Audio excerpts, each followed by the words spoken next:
Hello and welcome to the Hubba's House video podcast program. From downtown Elm Springs, population 6 and 10 on the weekends. I am Hubba, my real name is Matthew J. Trask, and we're in the Hubba's House studio even though it's terribly nice outside. We thought about filming outside today, but in addition to being nice, it's also muddy, so we're going to keep it in here for another week. I'm joined in the Hubba's House studio by my sister Carl, who's the videographer today. Thank you, Carl. And by my sister Maria, who is an appreciative audience. Thank you. I would like to tell a story today. It's a story that my dad does not like me to tell. He thinks I tell it out of spite to him. And I don't tell it out of spite to him. I tell it because it gets a few chuckles. It's a mildly entertaining story. And it exhibits certain interesting facets of rural life. The story is this. One spring, about this time of year, we had some riding to do. So Dad and I and Nick and Al caught our horses and we took off. Now, back in the day when we rode with Dad rode everywhere at a trot.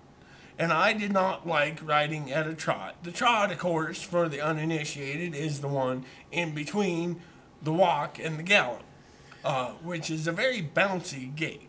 And Dad trotted everywhere we went. He said, it saves on the horses and we get there quicker.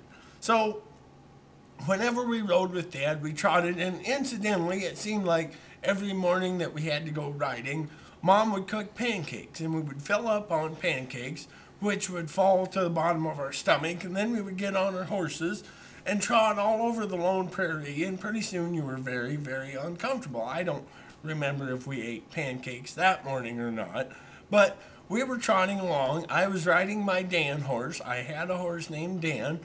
I'm writing a story now on hubbashouse.com. Comes out on Fridays, a novel, and I named the novel after my first horse. And I was much like, if you're following the novel, I was much like the character Will in the novel.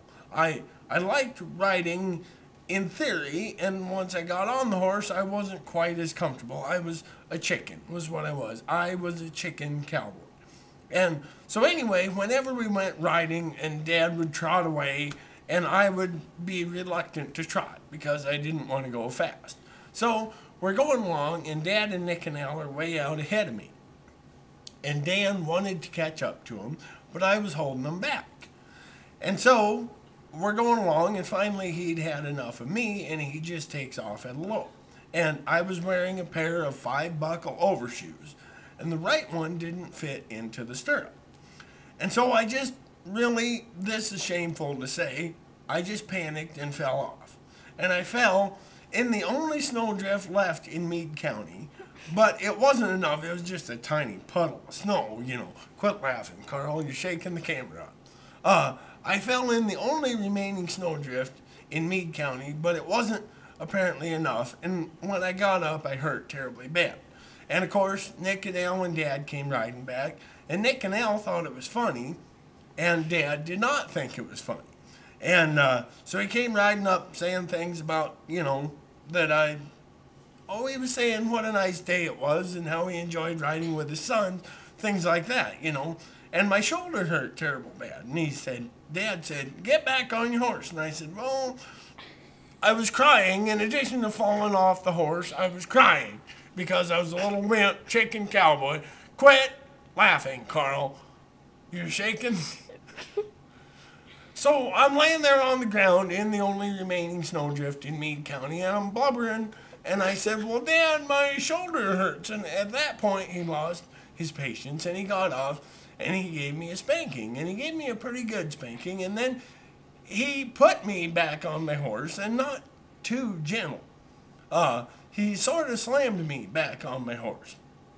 So anyway, I decided I better go riding with him. So we took off, and we rode most of the day. And my shoulder hurt terribly bad all day. But by that point, if my leg would have fell off, I'd have taped it back on and got back on my horse and continued riding. Here's the interesting part. It just so happened that our family doctor was riding with us that day. And we rode, it seems like we rode most of the day. And we finally got home, and we were sitting at the table, and I was whimpering and complaining, blubbering about my shoulder, and the doctor came over. The doctor didn't come over. He was sitting at the table, and he asked me to come over to him. He said, "Come here, Matthew." He had a deep voice that I really can't replicate. And so anyway, he started poking and prodding on me like doctors do, and picking my arm up and waving it around and feeling, and everything hurt. And he would ask me, "Does this hurt? Does this hurt?" And finally, he let my arm go, and he said, "Well, Pat, this boy's got a broken collarbone." And Dad, of course, he looked down like this, and then he said, "Well, why didn't you tell me?" And I said, "Well, I tried to, Dad, but you with me, and then I was a blubbery little whiny crap." And so anyway, he said, "Oh." And so anyway, he disappeared. And pretty quick, he comes back with a little cup. And he set it in front of me and said, "Here, drink this." And it was cinnamon schnapps. He gave me a little bit of cinnamon schnapps. And that was his apology, I guess, was a tiny little jug of cinnamon schnapps. But I didn't need a whole lot. I was 9 at the time. So anyway, a couple days later, there's not much you can do for a broken collarbone. A couple days later, I went in and got a sling, and I'm no worse the wearer for the experience, and it taught me a lot. I tried not to wear 5-buckle overshoes after that while riding, and I became a better cowboy, and I quit blubbering, and so that's the story of my broken collarbone. From Hubba's house, I am Hubba. Thanks for watching and listening. Be sure to visit hubbashouse.com. We'll see you next week.